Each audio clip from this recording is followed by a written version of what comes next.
CBSE Board, Class 11, History, Chapter 4, Part 29, Audio by Renee Matthew.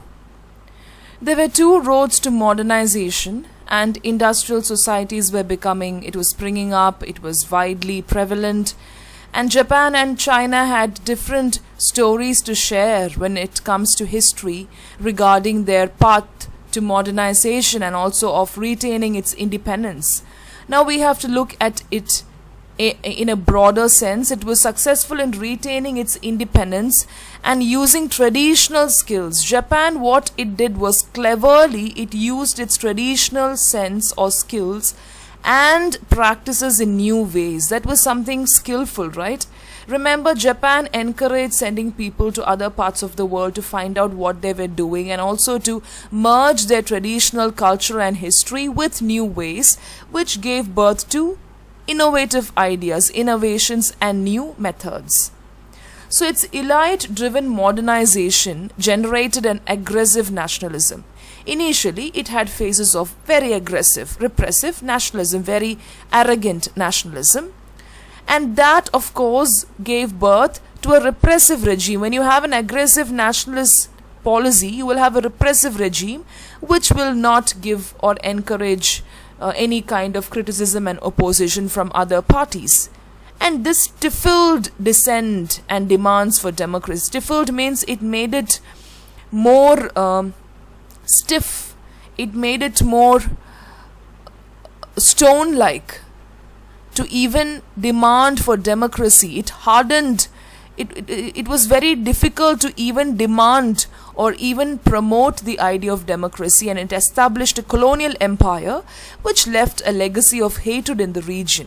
So many people were against Japan because of its repressive regime, because of its aggressive nature, and also it did not promote democracy. So because of that, there was lot of internal distortion. People were not happy with this kind of system, and there was a hatred towards the region. So when you have internal problems, it is very difficult to move forward. The bond should ultimately come from the support of the people, which is very important. So Japan's program of modernization was carried out in an environment which was dominated by Western imperial powers. So this kind of modernization came from Western ideas, and they got influenced by the imperialism of the Western countries. It imitated these Western people. It also attempted to find its own solutions. So when these Western powers will have their own techniques and strategies and modernization, and they will have their own problems also. But when Japan also faced such problems, they tried to find their own solutions. Japanese nationalism was marked by these different compulsions. The nationalism which was prevalent in Japan was marked by these different compulsions. Many Japanese wanted to liberate Asia from Western domination. They just wanted to help the whole of Asia, the Asian continent, to liberate itself from Western domination. And for others, these ideas justified building an empire. So when the others looked at it, they said, oh, you just want to extend your empire. But the real objective of Japan was to liberate people from the dominating Westerners. But when other countries saw it, it was extension of the colonial empire of Japan. Of course, they imitated the Western people. They tried emulating whatever they did. They of course adopted their techniques, but when the techniques had some problem, they attempted to find a solution for it in their own way. That is where they bridged both their tradition and the new ways, which gave birth ultimately to innovative ideas. So there was a transformation which took place in Japan of social and political institutions and daily life. And it was not only a question of reviving the tradition or just tenaciously preserving them, but creatively using them in new and different ways. This is a point that we saw even in the previous video. Okay, so to use tradition to create more innovative ideas in the new world. For instance, if you take an example, the Meiji school system modeled on European and American practices. They blindly followed, or it was a model on Europe and America school system. They took ideas from Europe and America, but at the same time they introduced new subjects also. But the curriculum's main objective was to make loyal citizens. So apart from taking ideas from them, the main objective of Japan's curriculum was something different from theirs. That is to contribute to the citizenship, contribute to loyal citizenship, to contribute to loyalty towards the nation. There was a course which was developed on morals, and that stressed loyalty to the emperor and the whole nation. It was compulsory. You have to be loyal to the emperor. Emperor is like a god. Similarly, there were a lot of changes in the family, in daily life, which shows how foreign and indigenous ideas were brought together. That is why I've put or highlighted this particular phrase in red color. Indigenous ideas and foreign ideas were brought together to create something new. So when you say that tradition doesn't work sometimes, it is not necessarily that you have to just do away with it. Why don't you create a mixture of that with the new ideas to create something new? And that is a very important idea.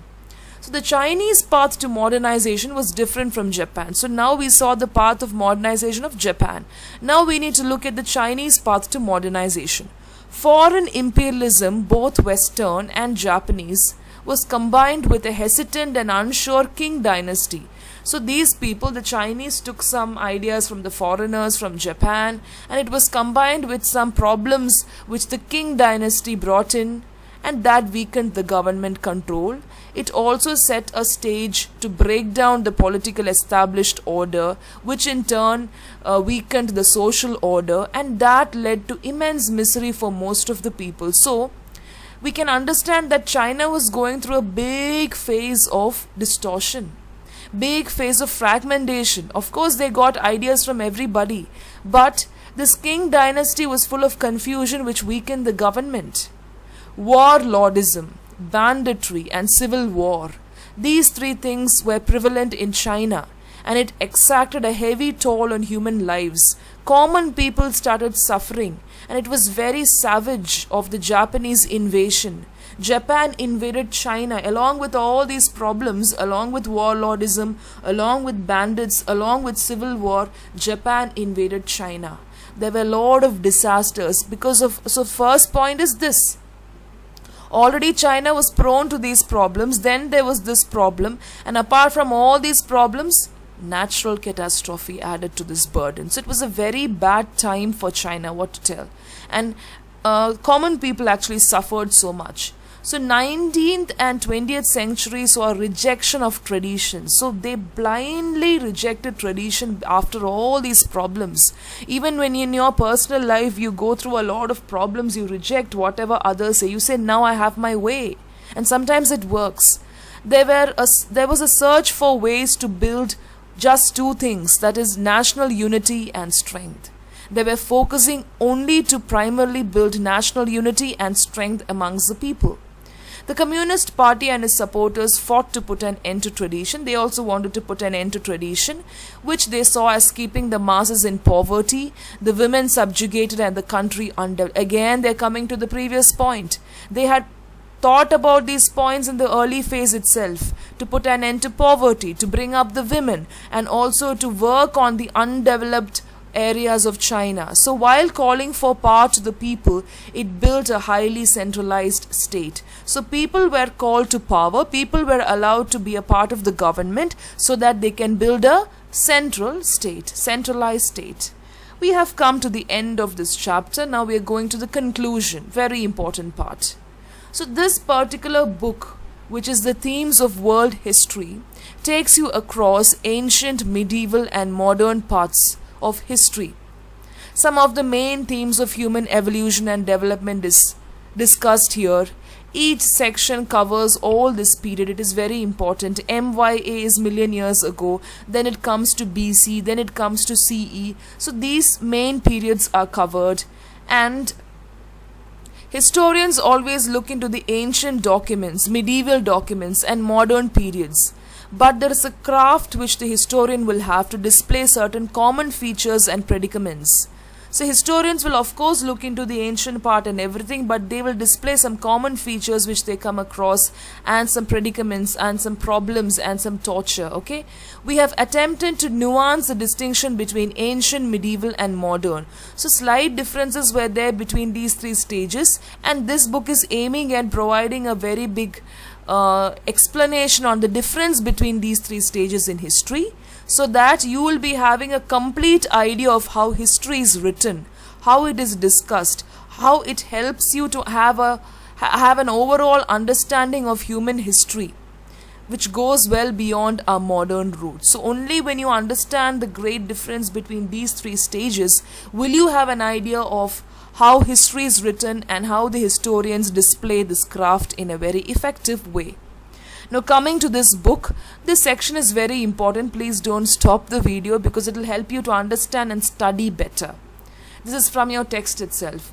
This book will allow you to have a glimpse into the history of Africa, as you saw, West and Central Asia, United Kingdom, Australia, and of course it familiarizes you with what is called the case study method. Instead of just sitting and reading everything and equipping and making it cumbersome for you about the history and dates and everything, they have divided the book into different sections with key illustrations. We have got source boxes, we have got very good illustrations, then we have got activity pages also. So try to solve it out. That is what it is that is what is known as case study method. You should understand this general point. World history can be written in different ways.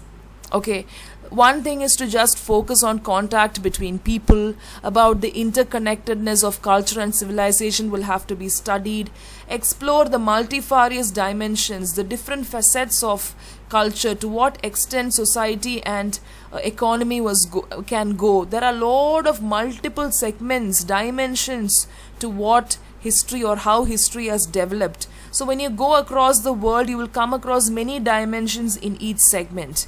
So an alternative is to identify relatively self-contained, though expanding regions of economic exchange that sustain certain forms of culture and power. You have to understand certain places where history focuses. History will not speak about everything that happened. It will only focus on certain forms of culture and power. The third method is which specifies differences in the historical experience. Historical experience will be different in different nations and different regions. It highlights only very important characteristics. Distinctive and unique characteristics are only highlighted by the historians. So you will find traces of this by the approach which is given in this book. There are many differences that you come across between the societies, between the individuals. Interlinkages is found, connection is found, similarities is there between human communities. There is an interplay of the global and the local, the world in a grain of sand. When you understand the relationship between the world and the local, only you will understand history. That is, which means that there is always a connection between the mainstream and the marginal, between the general and the specific. So when you glean this book, you have to understand this interconnectedness between these things in every aspect, in every chapter. Then only it will be fascinating. Then only it will be very interesting for you.